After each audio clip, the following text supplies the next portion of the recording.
Sorry. Um, Great campaign. You've got the PNG, Like a Girl. These are campaigns that you've seen. And I'm sure if you do remember these campaigns, you would realize that it wasn't just a once off that you saw, be it social media or TV, but it was a campaign or an idea that was carried through across different channels. And we've got the most recent one there on the far right hand corner, Not Your Mother's Tiffany, which has created quite a lot of talkability on social media for reasons that are, I suppose, quite polarizing. You've got the older clientele who's loved Tiffany's for a very long time, feeling quite alienated. But again, it is one of those campaigns that I'm sure you can agree has been able to be executed quite effectively across different channels. But what is key across all these brands is that there is planning and organization. It is really key because if you're looking for an idea that travels across different channels, it is not something that you can decide you want to do in August to launch in September, because there is a lot that is involved. And that is the process I'm going to be taking you through now. So if we look at the campaign experience that I have, so the talk I'm giving you today is really based on a lot of years of experience working across these brands, from fast food, FMCG to airlines. And yes, these are big brands, and we can all sit back and say, Yard City, they've got loads of money. So chances are they'll be able to come up with really exciting and really effective campaigns. But I think what is really important here is it is not the size of your budget that determines whether a campaign is successful or not. It's about the idea.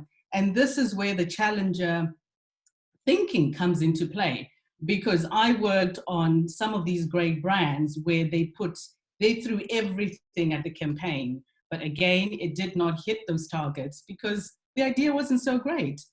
Customers are not stupid. You've got to have a great idea that breaks through, gets people talking, and that way you get something that is successful. So if we look at the process that you go through when you're looking at a campaign, it is very simple. It starts with a brief. From the brief, it goes to a campaign strategy, the campaign that our customers and the broader audience sees. When we talk about a brief, we find that a lot of clients, and I'm hoping that none of you do this, but a lot of clients feel that a brief is something that they need to do and do quite quickly and give it to the agency. It's the agency's business. They can take care of it. But we've got the saying here that garbage in, garbage out. Honestly speaking, if it takes you 20 minutes or an hour to write a brief, then maybe you should be questioning if you really love your brand. Because if you love something and you're super passionate about it, it is not going to be that quick for you to put it together. So this is something that you really need to take a lot of time and effort in. You need to think about it because there's a lot of questions that you have to go through when you're writing a brief. Most of you might see it, or some clients might see it as this is a piece of paper or a document that I am trying to give a framework to the agency so that they don't go beyond that. But you need to see it as inspiration. If you love your brand, you're going to put that excitement in the brief so that when it lands on our desks, we're just as excited about your brand as you are. So this inspiration bit is very, very important. And going back to some of those brands that I showed you, the McDonald's of this world and the Unilevers, they are very good at giving agencies inspirational briefings. It could be that they would take the agency out there and brief them in front of those customers that use the product so that you can hear it from the customers, what it is about the product that they love, and also possibly the cooking process or the washing process, because you never know really what sparks a great idea. And yes, also the brief is about freedom within the framework. There's certain do's and don'ts that you put in the brief. That is also important, but see the brief as a piece of inspiration that you're giving to the agency. Then there's collaboration and teamwork. If it is a campaign, like I said, it is multi-channels, it is important that you, as the brand custodian, brief all these agencies that are supposed to bring the idea to life, that are supposed to bring the campaign to life. And then there's the creative and commercial success. Gone are the days where all agencies wanted to do was to win an award, because that is only half of the job done. If there is no commercial success, if we do not hit all those targets that you have put on the brief, then as an agency, we have failed, because there's nothing as disappointing as a beautiful piece of communication or campaign that actually doesn't deliver on, be it the brand awareness piece, or be it on the sales. So talking about collaboration and teamwork, you know, the agency that did this is a great piece of advertising. But if the media agency had not been involved in terms of finding the right site, in terms of, and also from a production point of view, finding this card to be able to bring this idea to life, chances are this campaign would have fallen flat on its face. So this is where that collaboration and teamwork comes into play, where the job involved in a campaign is not just for one agency to be able to bring it to life. So if we look at a campaign, what are we talking about? That brief, and it has to be brief. As much as I say inspire us, I am not saying that give us 20-page research documents or 30-page research documents and you say to the agency, you sift through it and get the insights that you feel are in this document. There is something that you must have that you can put together in this briefing document. There's a lot of questions that we ask, and there's a reason why we ask these questions. What is the reason for this brief? You can't just say, I want to sell more, or I want, you've got to give us something a little bit more than that, because we know that every brief that comes in, it's about moving the needle forward, but we need a little bit more information. We look for those marketing objectives because we need to make sure that the communication that we're coming up with is able to deliver on that. We look, what are the insights you have on the audience? What is your communication goal? What do you want the audience to feel, do, and think? Because as we go through the work and as we review it internally, we have this document as our Bible to make sure that we are answering exactly what the business issues are. We also need to know what the evidence is. If you're saying that this product is faster, is quicker, is more effective, what is that evidence? Because that way we're able to really cover all the points that we need to in terms of convincing the customers. What is your channel recommendation? You know who your audience is. You might have some thought starters that you can share with us. And then from an inspiration point of view, there could be work that you've seen that is not in the category, that is possibly not even related to your product, but you might have found it to be quite interesting and you want to share it with the agency. There is absolutely no harm in that. Share it. And then there's the budget. And the budget issue, I think, is one of those that's been discussed so many times, and there's really no answer. 9 times out of 10 as agencies, you get a brief, and already on the brief, it says, this is media, and you know, whatever little left is for production.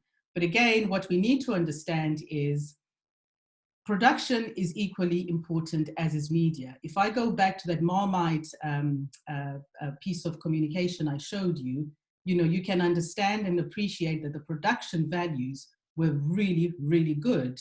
And if you as the client are already dictating what the production budget split should be, I think you're almost then stifling the creativity from a production point of view. It needs to be seen as a pot of money for a campaign. And then collectively as a team, we can slice and dice it whichever way we see fit based on the idea and how best to bring it to life. And with everything, there's measures on how we can look at whether a campaign was successful or not. And then we go into the second one, which is the campaign strategy. What is that campaign strategy? Campaign strategy is about elevating your client brief. So you give us a brief, we ask all the questions and we make sure that it is right. And if it's not, we come back to you, we ask more questions. But once we've got it in the agency, we don't just take that brief and pass it on to the designers or to the creatives and we say, come up with something exciting. We need to kind of be the bridge between what the client has given us and what we then give to the creative department. So we try and elevate your client brief. And what we try and do here is about finding that unique angle. How do we sell this product in such a way that it is very different from the way that your direct competitor is doing it, or alternatively, and even better still, from the way that the category as a whole is selling these types of products. That way, it allows your brand to pierce through the noise and generate the desired interest, which takes me to who White Bear is and what our thinking is. White Bear is not just a name. It comes from something, and it is informed by a great man named Daniel Wagner, who's the founding father of thought suppression research. And he asked a control group in one of his research sessions to speak for 3 minutes or 5 minutes and not think about a white bear. The control group failed, and he tried this test again, and they failed, and they continued to fail. And the reason for that is that when you plant a great idea in somebody's mind, it becomes really impossible to ignore it. And this is what we base our solution to a lot of our clients. We come up with work that really sticks. We come up with work that stands apart from what a lot of your peers in your category, in your industry are doing. That's what we pride ourselves on. We pride ourselves on giving our clients that white bear, that when your customers interact with your brand, they do not forget it. So this is the process. We've got that brief, the client brief, which you have written beautifully, not in 30 minutes. You've put in as much love and effort and attention into it, you pass it on to us. We then elevate it. We reframe that problem, because you've told us what your problem is, but chances are other people within your industry have got the same problem and are kind of looking at it the same way. We reframe the problem, and we do this through a lot of sources that we use. And from there, we come up with an insight that obviously we stress test against what else is happening in that category. And then we come up with a communication idea. And that communication idea is almost that one thing that we then pass on to the creatives to say, after a lot of research, after looking at competitors, after also borrowing with pride from other sectors and other industries, we feel that this is a fertile enough campaign strategy. And depending on time, what we would normally do is at this stage share with our clients the communication idea to make sure that we are on the same page, that you are in agreement with our thought process on all the research that we've done. And obviously you would have done a lot of research yourself, because you are, the brand is yours and you know a lot about it. So you'll be able to either tell us whether we're on the right track or not. But with other clients that we've worked with for a very long time, we know them, we understand them, we then pass on this communication idea to the creatives so that they can then bring it to life. And what is really important as we do that research and we're reframing your problem is we look to different sources. It could be qual or quant research, it could be social science, behavioral economics, psychology, and a host of different case studies from WARC or wherever else we can find them. And the reason we do this is because insights can come from anywhere. And if you keep looking in the same space as your competitors, your chances are you're all going to have the same sounding and the same sort of campaigns without anyone really breaking through that clutter. So it is really important that we spread our research sources as far and wide as is possible. This then goes to the big idea. Once we've given that communication idea to the creatives, that becomes that driving thought that they use to come up with this big idea. And what this big idea is, it is really an overarching concept that can stretch across all media so that it's not just limited to one channel. And what we also do here with that collaboration that I spoke about at the start, collaboration and teamwork, if it is a campaign, it is not just going to be traditional media. There could be an activation piece, there could be social media, there could be digital, you name it. We need to make sure that that campaign idea or that big idea translates well into the other channels, into the different channels. And it's not a cut and paste, because an idea brought to life on TV will be brought to life differently in social media, because of the weaknesses and the strengths of that platform. And it is important to make sure that when you see this campaign holistically, it is telling you the same message. What we have seen before is an idea that then passed on to another agency who maybe specializes in social media without really understanding what that big idea is. The way that they then translate it and articulate it is very different to where it started from. And you start seeing really different messages that are supposed to be one campaign, but not really building that big idea or that one idea into something that really makes sense. And that's when the efficiency and the effectiveness of that big idea or of your resources then becomes very fragmented. So what I'm talking about here is when we look at that integrated approach, the goal here is to develop an idea that is joined up or integrated with other relevant channels rather than a series of separate executions. So at the center, you've got that one idea, but it is brought to life in different channels. But again, you're not losing the thought, you're not losing the idea, it is literally building on. That way, you find that your money really works for you really hard. And then the last bit that I've got here is the media selection. Any launch that you have obviously is supported by media. And you will find that the strength of a great media plan is really the media strategy. And the media strategy really helps the campaign achieve its goals more efficiently and effectively.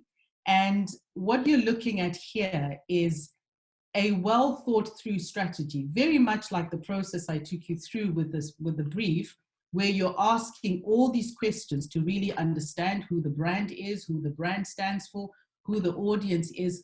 From a media point of view, they also ask those questions, but most importantly, they look at your objectives and they go, this is what you want to achieve, and this is the money that we have. Well, actually, maybe you need to revise your objectives because your spend, unfortunately, will not get you those objectives because it just doesn't make sense. Or they could come back to you and say, well, we've got a lot, we can splice and dice it this way. But what is important from their point of view is making sure that they achieve the campaign goals and they achieve them as the best possible way that they can. So from a media strategy point of view, they ask similar questions to the ones that I've got up front. They then come back to the agency working collaboratively and they go, here's the idea that you have. You've suggested that you want to go into these different channels. We have actually had somebody come to us and they've sold us this idea and we feel that this could be right for the brand and this could actually bring the big idea to life. And that's where that collaboration really is key. So as the agency is working, whoever the lead agency is, if it is traditional or if it is social media, there will obviously be somebody that leads. Otherwise, everybody is leading and nobody's following, and the ideas that come out of there could be quite confusing. There will always be a lead person in this campaign, but everybody else is really pulled together and they all buy into this idea. And if there's any questions, those questions are almost dealt with before we then come to you, the client, and present to you an integrated campaign. And you're able to see how it speaks in traditional or TV and radio or out of home, how it speaks in social media. So we come back to you with a solution, one solution that answers your brief to the best of our ability. That is my talk on campaigns. But what I would like to say before I sign off and hand over to Sila is that we are offering 30 minutes consultation to the first 4 clients who are interested really in maximizing their visibility and making your brand that white bear that people will find it very difficult to ignore. If you are interested, there is the email address. Let us know who your brand is. Give us that information on the brief. And again, it is not something that you put together in 30 minutes. Make it exciting for us so that when we then sit down with you for that 30-minute consultation, we are as excited about your brand as you are about it. And it really comes from that document that you send to us, where we understand your business, we understand who your target audience is, we understand what the problem is so that we can give you that solution. A doctor can only prescribe the right meds to you if you're able to articulate your problem and articulate it well. So we're hoping that we will be able to help you. But this really is campaign in a nutshell. You've got your brief, you've got your campaign strategy, and you've got the campaign. Collaboration is key. Clarity and honesty in your brief, equally important. Give us that information. We will elevate your brief, and we'll come back to you with something that really stands out and makes your brand impossible to ignore, which is White Bear does, and does extremely well. Thank you very much. Thanks so much, Dipti. That was great. We've got a few questions in here from Bearded Matthew. Do you want to ask those, Matthew, or shall I read them out? I can see you there. I don't mind asking them, no. I was interested in the campaign strategy process, and just, I mean, I'm assuming it's quite involved and that you really collaborate in that process, but I wanted to know from you how you take your clients through that process and how many touch points, so that, you know, you're explaining your thinking, but also not necessarily trying to convince them. I'm just interested to hear more about that. Yeah, sure. No problem at all. So, like I said, we get the client brief, which is the starting point. You give us your brief, we ask all the questions that we need to ask, and only once we're happy with that brief do we then move on to second stage, which is the campaign strategy. And generally what we find is when you have to work really hard at convincing a client that this is the campaign strategy, then maybe something is not right. Because when you present something that is well thought through and well researched, it almost becomes impossible to argue with it. My last talk that I gave was on insights. And what we said on insights is when you hear it, it just sounds right. And you almost ask yourself, why did I not think about that? Because it is so obvious. And that's what it should be. And the reason I also mentioned the fact that with some clients, we present that second stage before we go to creative, is because some clients are actually not able to make the leap from the strategy to the creative. So then what we do is we come back and we just do one presentation, which is campaign strategy and big idea creative together, so that they can actually see how that campaign strategy translates into a big idea, which translates into the creative solution. I don't know if I've answered your question. Yeah, it sounds like you're saying it's just convincing because it's all done in such a rigorous process. But it's also interesting, it sounds like you're saying, depending on the client and how they, their expectations and maybe how they process the information, you'll present it to them appropriately as well. So you might give them the idea and the strategy so they can connect it, or maybe you would touch early with them on the strategy and then move on to creative. That's good to hear, because I would do the same thing, but I'm just curious to know how other people would do that. Yeah, and I think I just want to reinforce again that this is not a quick process, to be honest. That's why that planning and organization that I mentioned at the start is so key, because if something has to be turned around quite quickly, you won't, you know, there won't be that rigor that is involved. Because if you looked at the sources that I mentioned that we have to, you know, sort of dig into to find something different, that can't happen overnight.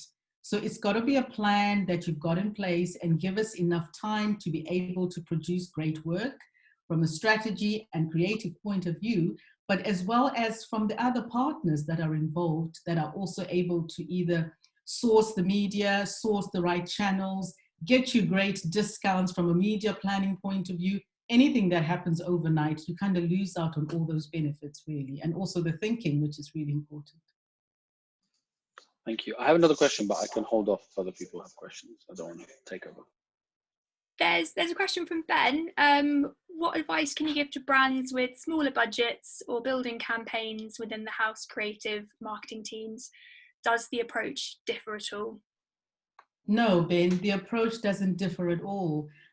When I pulled out those brands that I've worked on over time, you know, the McDonald's and the Unilever and Emirates of this world, yes, they have deep pockets, but I can tell you that they were just as rigorous as the small brands, because what you want is the idea. When you have a great idea, I think, you know, that's like 90% of the job done. You've got a great idea that resonates with your target audience. that creates talkability for the right reasons, maybe not so much like Tiffany's at the moment, but you've got a great idea that resonates and creates talkability. That is the important bit, not deep pockets, no. If you've got them, great, but if you don't have them, that's where that rigor in really coming up with a great campaign strategy and a big idea becomes even more important. Great. Did you have another question, Matthew? Yeah, it was just what's your model? And you're talking a lot about multi-agencies having to work together to deliver a brand, whether that's social, video, or like yourself coming up with concepts. What is that? Is that your model, or is that just the experience that you're having in the way that you deliver that it's all having to be planned and bring other agencies or experts in?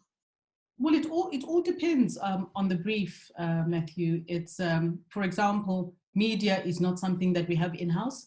So we're always going to reach to our media partner to help us on that front in terms of finding us the right places to bring our brand to life.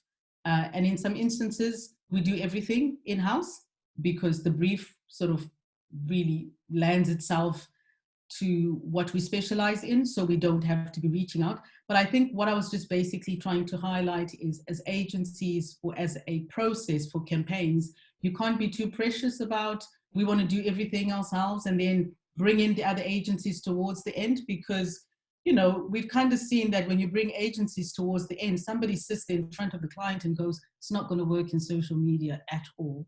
And you think it's a brilliant idea and somebody's going, I can't bring it to life, I can't make it happen, therefore it's not going to work for me.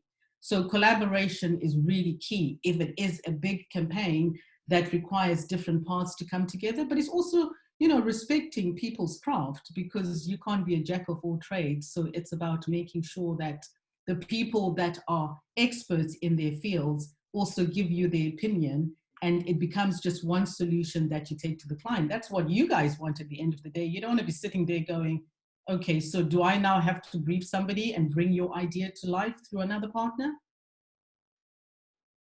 That makes perfect sense. Thank you. That's super clear.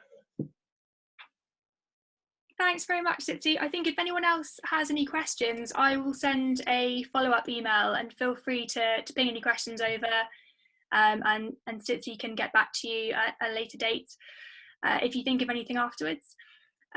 Great, I will hand over to Sila. Thank you very much. Hello, everyone. I'll also share my screen just to start off with. Kind of quickly. Yes. So yes, okay.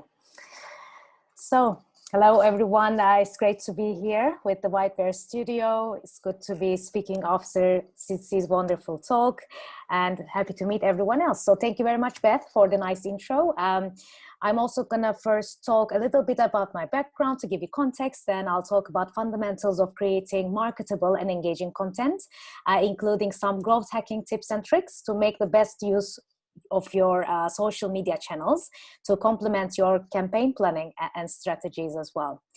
So I moved to London 15 years ago as a digital designer and developer. I worked first in Wallpaper magazine and then advertising agency Low.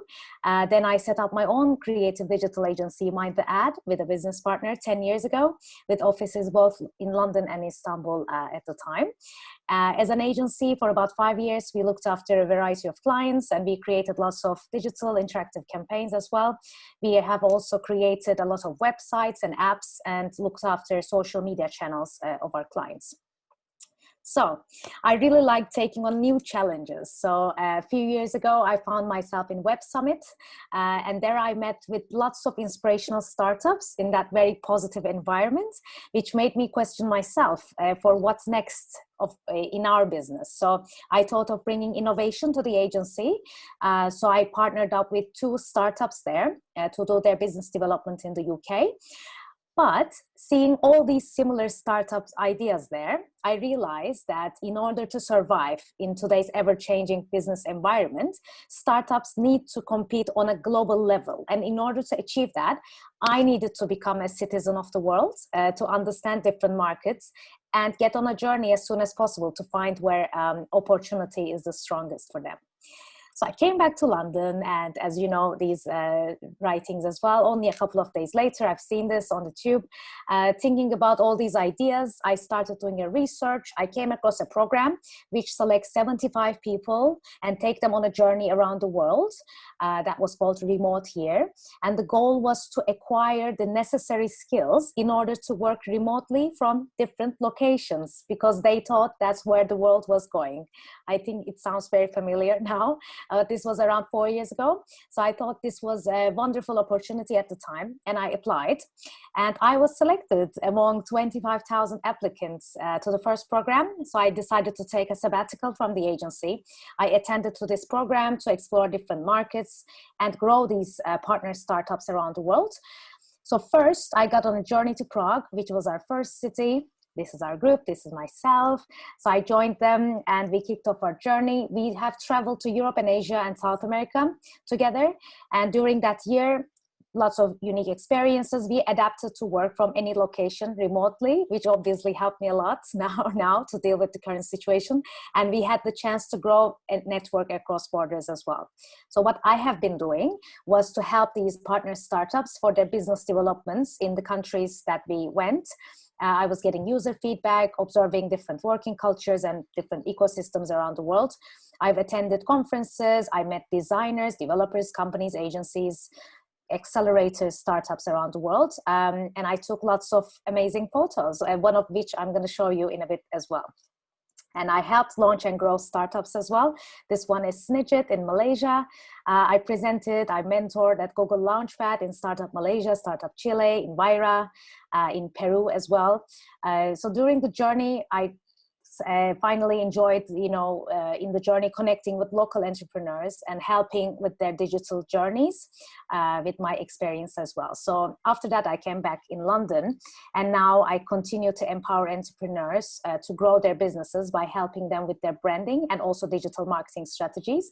And I also connect startups with ad agencies and brands to help bring innovation to creative briefs as well.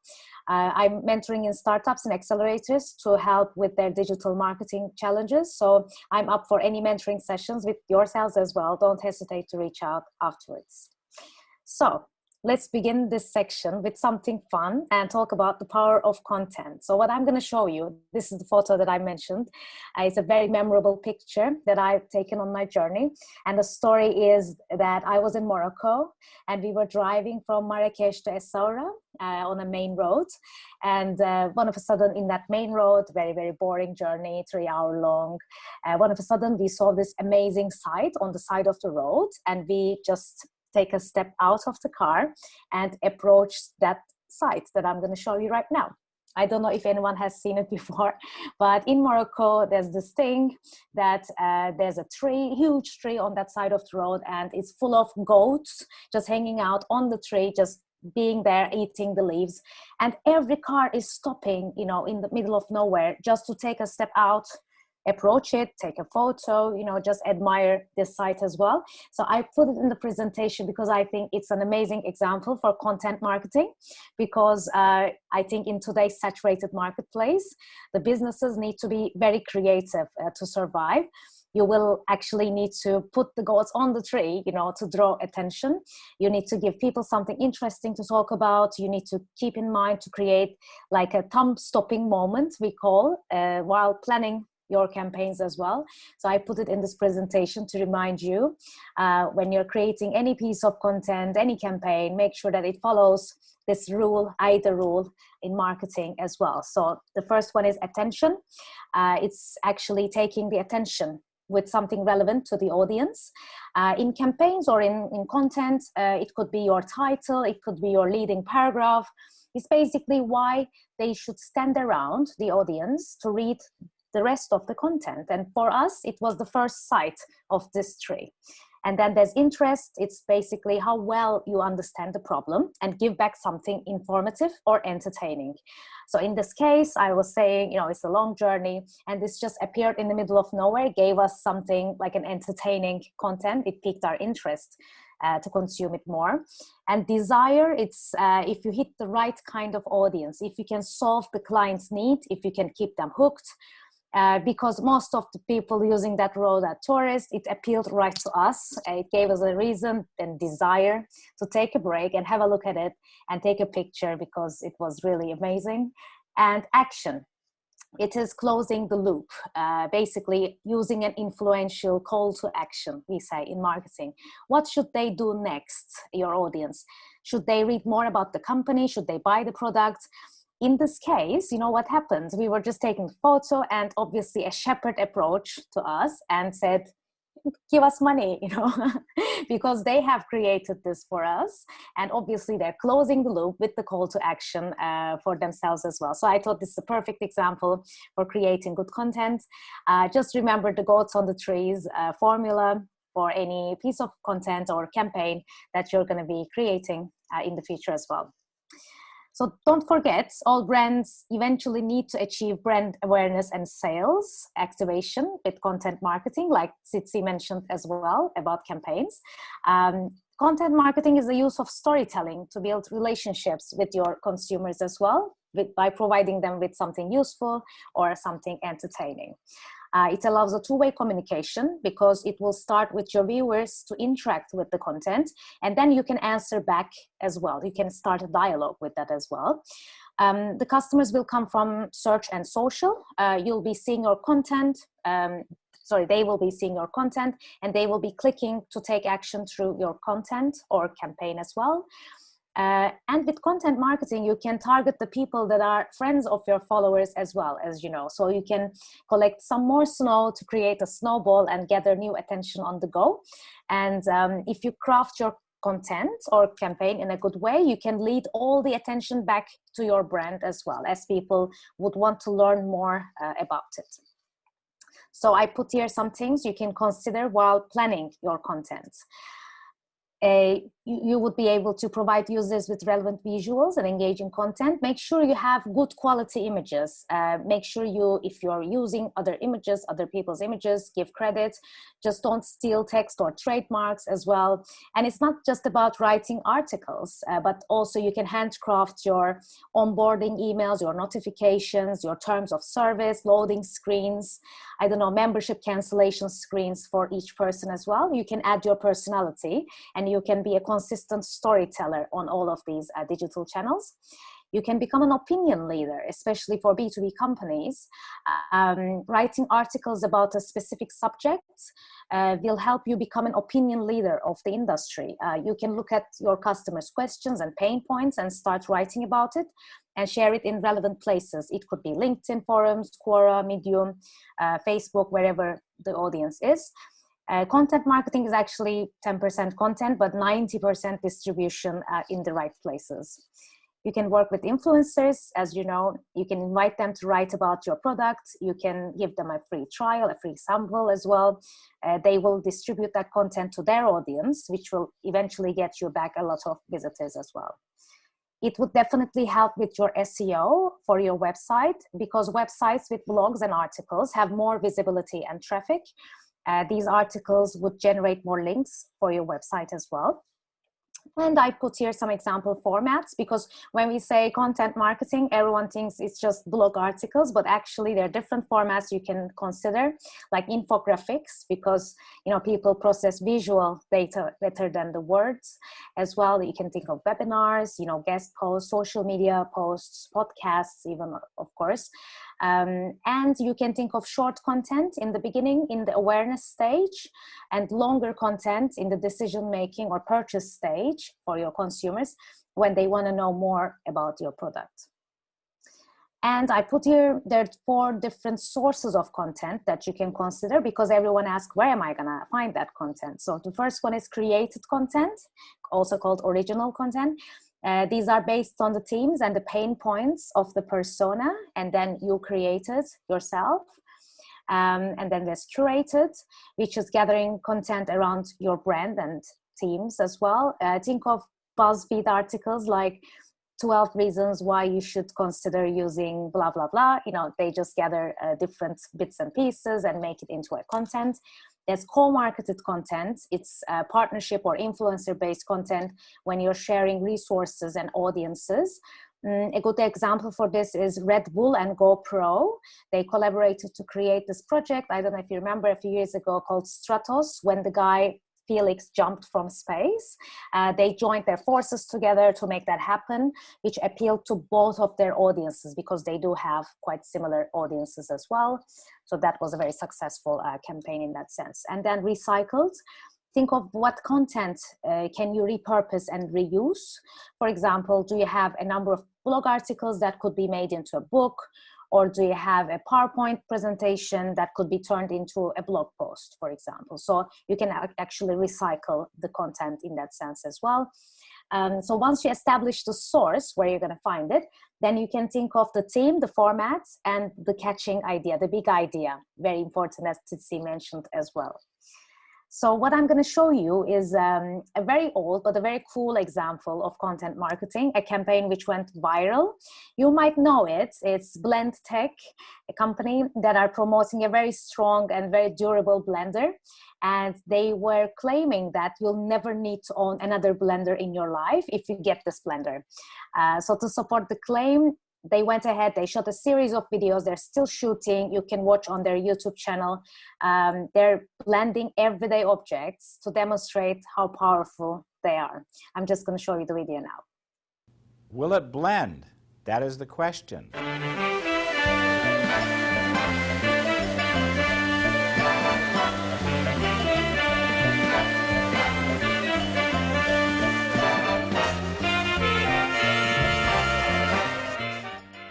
I love my new iPhone. It does everything.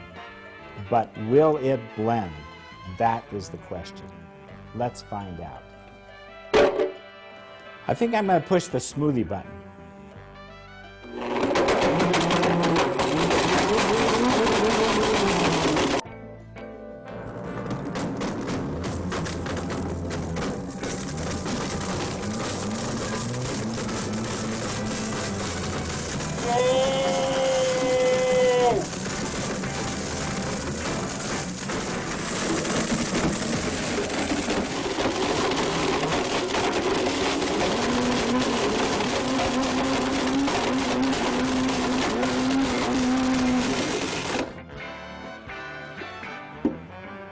I smoke. Don't breathe this.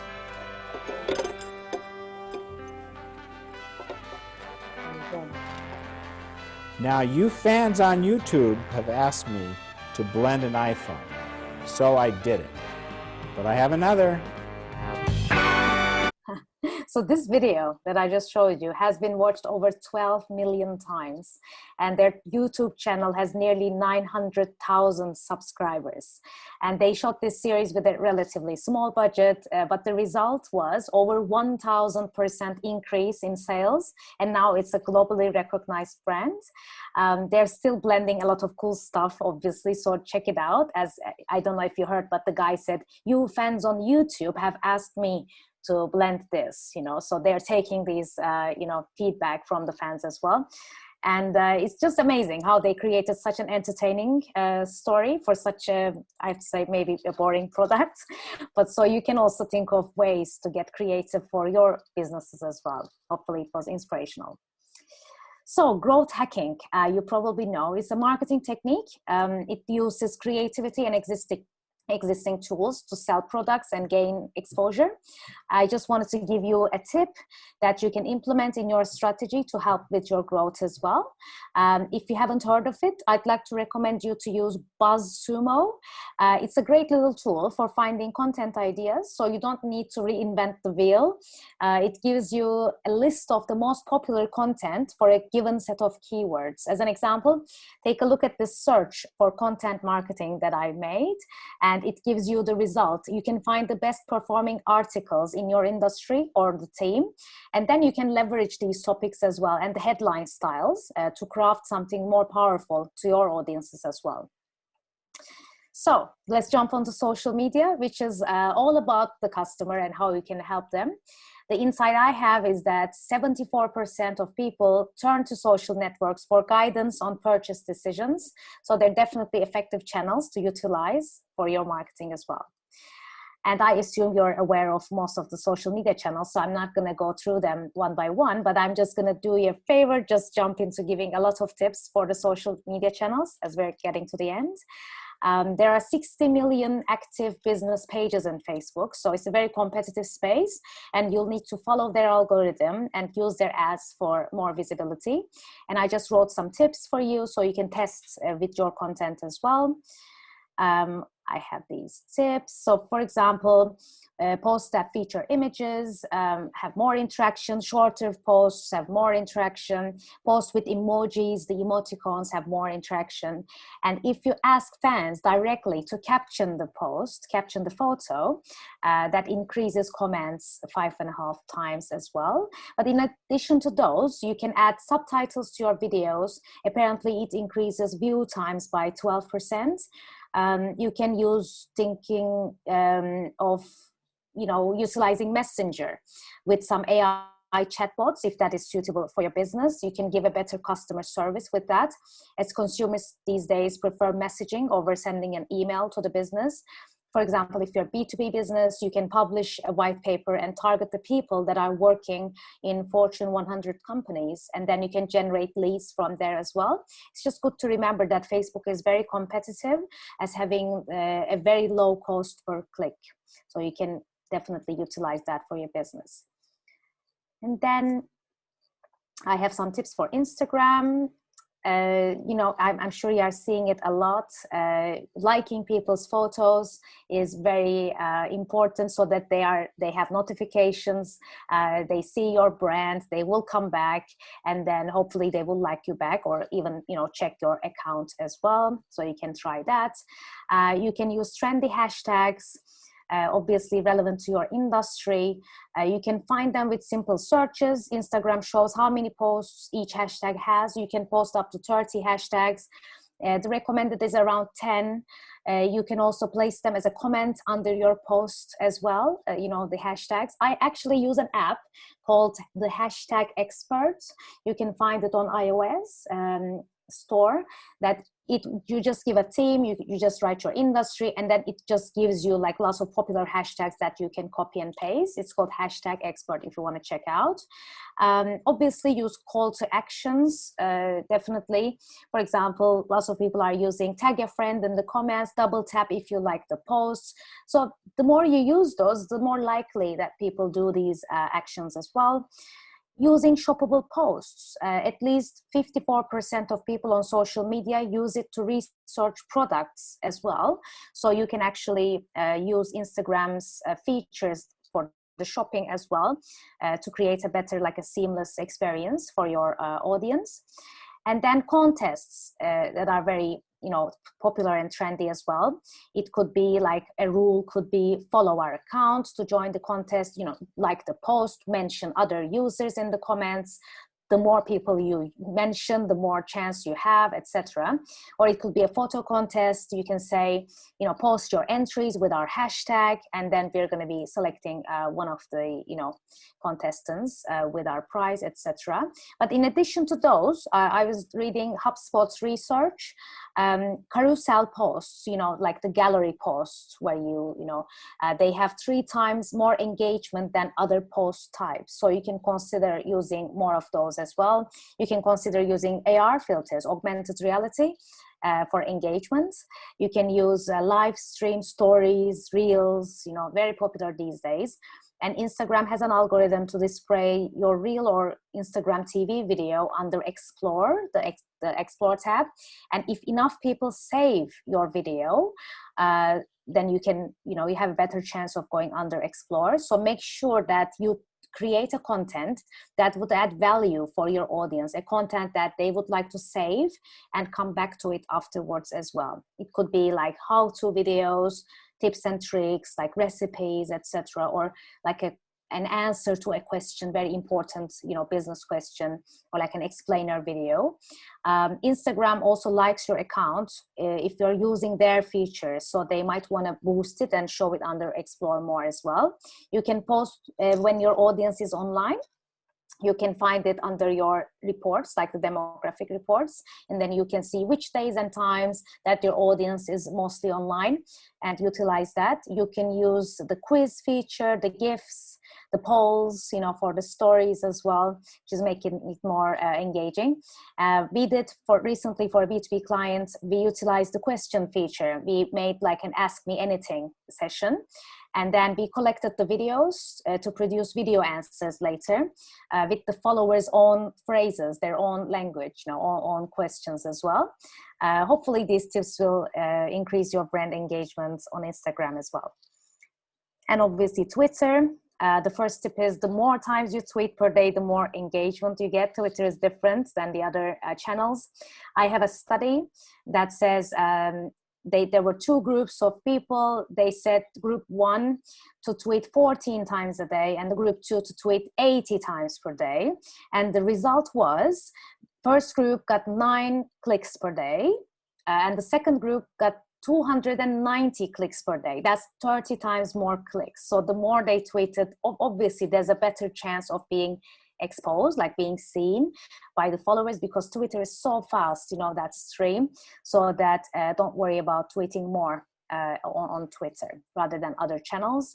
And then you can follow the competitors' followers as a growth hacking tip, as they would probably be interested in you as well. It's like a more quick way of getting the attention of them. And then again, the call to actions, if you use these phrases like please retweet, then you have better retweets as well, more than average. And then I did put here like a little tool called Click to Tweet that I really like. You can use this to embed the tweetable text to your website. You simply in this tool write the text in it, and then it generates a code that you directly paste to your website. So when the users come to your website, when they click on that text or the quote, that is, for example, an important quote, and then it would copy that and paste it directly to their Twitter. And then all they need to do is just say post, you know, so that it's very, very easy for them to tweet your quotes as well. Also, you should tweet during peak hours, not to be lost in the timeline. I checked that out at a website called followerwonk.com, followerwonk.com, and I analyze my followers, and then I can see where they're from, like what times they're logging in, active on Twitter as well. And obviously you can leverage popular and trending hashtags as well if you have something relevant to add to the conversation. And YouTube, obviously, video content is the most popular format. So YouTube is a very powerful platform to utilize. And just keep in mind, the first 15 seconds of your video is the most important bit. You know, so to keep the audience, keep that in mind as well. So what you can do is you can create a transcription of the video as a PDF, for example, and then you can say, you know, just let us, you know, leave your email to us or go to our website to download the PDF, etc., so that you can actually collect an email, you know, list from the people who are interested in your business as well. You can actually collect all the questions that are coming to your business from different channels and then record videos to answer these questions. You know, it could come from different channels. It means that you care about your customers and then you give something back to them.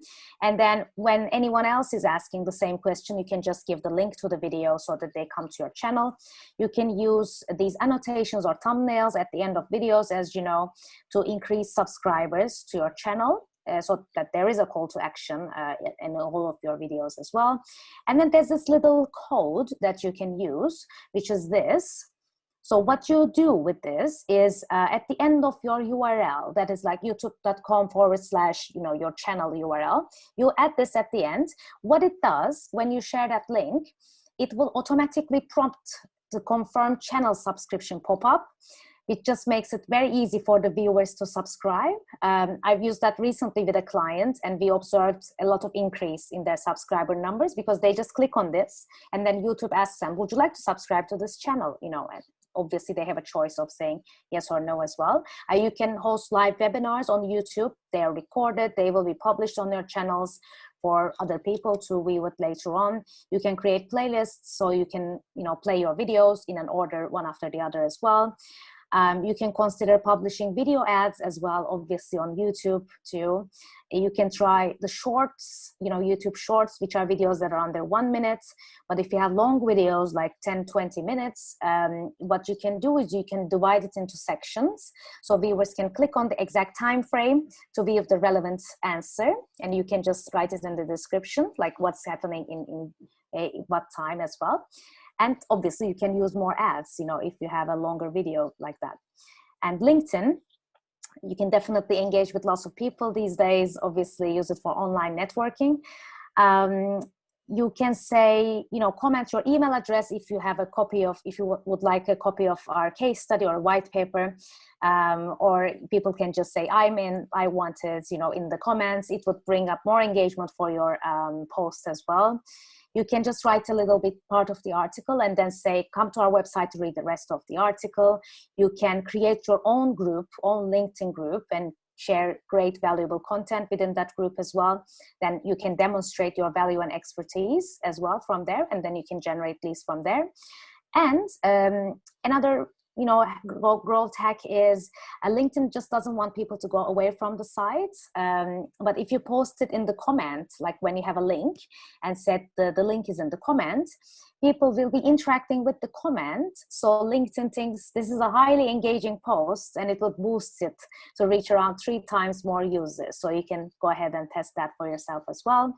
And obviously there are many other channels that you can consider using on social media. I've listed some of here as well. But the primary question to ask yourself whenever you are thinking of launching your brand or planning your campaign on one of these channels or any others in the future is, where is my audience? Because you should be where your audience is. So just keep an eye on them and their behavior. And then you'd like to launch the campaign and create a connection with them wherever they're active at.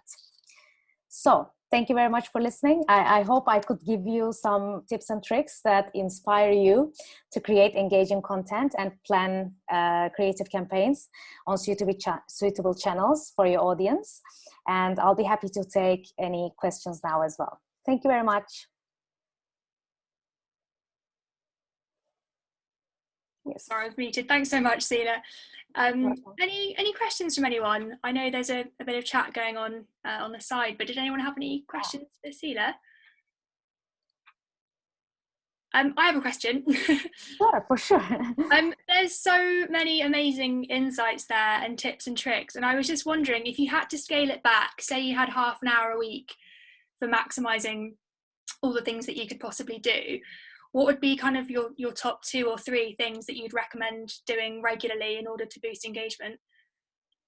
For sure, yeah. So first of all, it's about defining your strategy. Like once you nail it, then it will be very easy to manage afterwards. And the first question you're going to be asking yourself is who? Like who is my audience? And defining the primary, like maybe 2 or 3 audiences in your personas, we call them as well. And then you say the question where? Where are they? Like the one that I was asking at the end as well. So if they are on, digital channels or print channels, or they're B2B clients that you need to call by phone, so you define where these audiences are hanging around to launch any of your marketing efforts. Because otherwise, as I was showing, there's just so many different channels, so many different places to launch your campaign. It just takes a lot of effort, obviously, and time. So you wouldn't be perhaps managing it quite efficiently, let's say. So that once you nail them down, asking who and where, and then you ask yourself what am I going to say? Like, what do they want to hear from me as a brand on that channel, on that day, that is going to be helpful for them, that I can create value for them. And then you just say, okay, this week or today or this moment, this is the value that I'm adding to their lives, like right now. And then that's what you should be focusing on, rather than thinking at home or at your office saying, oh my God, there's Twitter, there's Instagram, like what am I going to do? Like everyone else is posting saying like happy Monday, I should do the same, like rather than that, or if you want inspiration, you can look at some good competitors and like how they're managing their digital channels, like what kind of frequency they're, posting stuff as well. It's a good starting point, like a good inspiration, let's say, but then bringing back to your own, resources and your goals and to match those goals as well. and just, you know, take it from there, depending on your resources and the end goal of that week, let's say, or the day. Sure, that makes sense. Thanks so Mhm. much. Any You're welcome. questions? If you think of anything later, like I said, I'm going to send a follow-up. So if Yeah. you get in touch with Celia or Tsitsi and follow up with any questions, yeah, feel free to email me. I will send you some kind of instructions around that. Yes. Thank Feel you free very to much. reach out like afterwards as well. If you have a question on LinkedIn, you know, I'll be happy to answer afterwards as well. Brilliant. Thanks, Celia. Thank you both so much. That was brilliant. And thank you everyone for joining. Great to see so many of you here. And hopefully see you at the next one. Thank you, everyone. Nice to meet you. Bye-bye. Have a Bye. good day.